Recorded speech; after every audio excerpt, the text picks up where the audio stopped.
Marvel showed off another full trailer for Avengers Endgame. Here are all the details you may have missed. The trailer starts similar to the first trailer, with Tony Stark in space sending a message to Pepper Potts, the love of his life who didn't want him to go to space in Infinity War. We get a bit more of the message he leaves for Pepper, where he reminisces about the past and how he became Iron Man by fighting his way out of that cave back in 2008's Iron Man. He's on the Benatar, the ship that belonged to the Guardians of the Galaxy, which he probably used to escape Thanos' home world of Titan. It's important that Tony is reminiscing, because in the first half of this new trailer we see a lot of flashbacks from the movies that led up to Endgame. Next, we see scenes from Captain America, the first Avenger, where Steve Rogers is a little man before he becomes Captain America. That's where we get what might be the biggest clue from the trailer. The world has changed. None of us can go back. That's the voice of Peggy Carter, Cap's love interest from the first Avenger, who passed away in Civil War. The quote is actually from Winter Soldier, when Cap visits an old Peggy in the hospital. The quote continues, And sometimes the best that we can do is to start over. As soon as this quote ends, we see Cap helping to carry Peggy's casket at her funeral, which occurred in Civil War. Is the start over part a tease to the rumors of time travel, with Cap staying behind in 1945 to grow old with Peggy? Or is it misdirection, the same way the Russo brothers showed the Hulk fighting in Wakanda in the Infinity War trailer, just to hide the fact that it was really Bruce Banner in a Hulkbuster suit? We also get a shot of Hawkeye showing his daughter how to shoot a bow.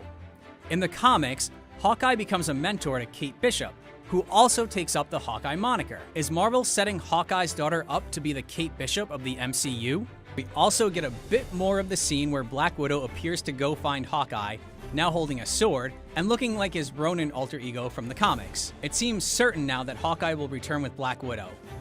In the first trailer, when we saw Hawkeye, we heard Captain America say, "We lost friends, we lost family," which may suggest that Hawkeye's family was lost in the Thanos snap. Seeing his daughter in this trailer makes that seem even more likely. Next, we hear Thor say, I saw all these people die. Thor's vision of destruction from Age of Ultron has come true.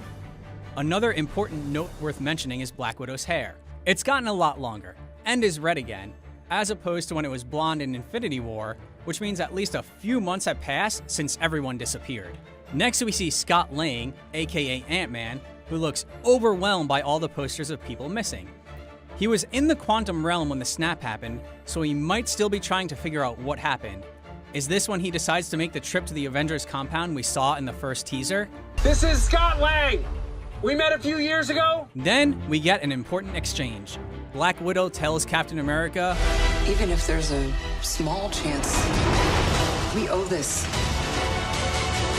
to everyone who's not in this room to try. Then Cap says, We will. followed by Hawkeye, Black Widow, and eventually Iron Man repeating him saying, whatever it takes. Could this really mean they're attempting something as risky as time travel, even with a small chance of success? Sounds like the Avengers finally have something to avenge. We see an aircraft approaching the river. It's hard to tell if it's a Quinjet, which the Avengers used to travel, or the Benatar. Could it be Tony Stark and Nebula making their way back to Earth?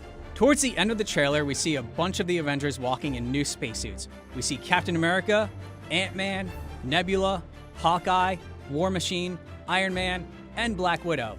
So it seems certain that Nebula and Iron Man will meet up with the team. We get this awesome shot where the weapon-loving Rocket Raccoon is really enjoying riding into battle on War Machine. We don't know what Hawkeye's haircut means.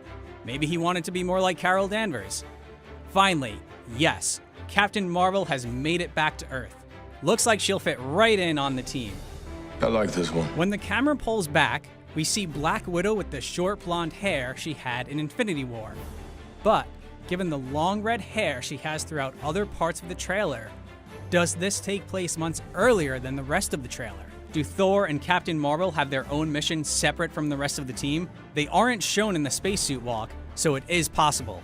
We'll find out how it goes at the end of April when Endgame hits theaters. What did you think of the trailer? Did we miss anything? Let us know in the comments.